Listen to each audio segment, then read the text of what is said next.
रामकृष्ण परमहंस जी cancer रोग से पीड़ित थे। उन्हें खांसी बहुत आती थी और उस कारण वे खाना भी नहीं खा पाते थे। स्वामी विवेकानंद जी अपने गुरु जी की हालत से बहुत दुखी होते थे।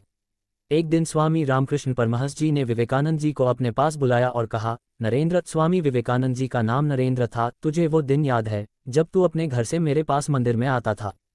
तूने दो दिनों से कुछ नहीं खाया होता था, परंतु अपनी माँ से झूठ कह देता था कि तूने अपने मित्र के घर खा लिया है, ताकि तेरी गरीब माँ थोड़े बहुत भोजन को तेरे छोटे भाई को परोस दें।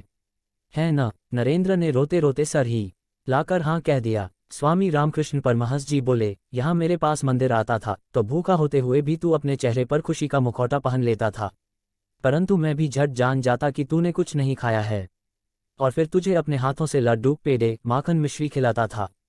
है ना? नरेंद्र ने सुबकते हुए गर्दन हिलाई। अब रामकृष्ण परमहंस मुस्कुराए और उन्होंने पूछा, यह बात मैं कैसे जान लेता था, यह तूने कभी सोचा है? नरेंद्र सिर उठाकर परमहंस जी को देखने लगे। बताना, मैं तेरी आंतरिक स्थिति को कैसे जान लेता था? नरेंद्र ने कहा, क्योंकि आप अंतर्यामी हैं गुरुदेव। रामकृष्ण परमहंस जी ने पूछा, अंतर्यामी किसे कहते हैं? नरेंद्र ने कहा, वही जो सबके मन की बात जान लेते हैं। परमहंस जी ने पुनः पूछा, कोई मन की कब जान सकता है? नरेंद्र ने कहा, जब वह उसके मन में ही विराजमान हो।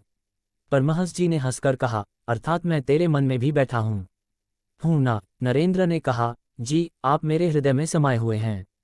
परमहंस जी ने प्रेम से पूछा, मैं तेरे भीतर समाकर प्रत्येक बात जान लेता हूँ, तेरे सभी डग पहचान लेता हूँ, तेरी भूख का एहसास कर लेता हूँ, तो क्या तेरी तृप्ति मुझ तक नहीं पहुँचती होगी?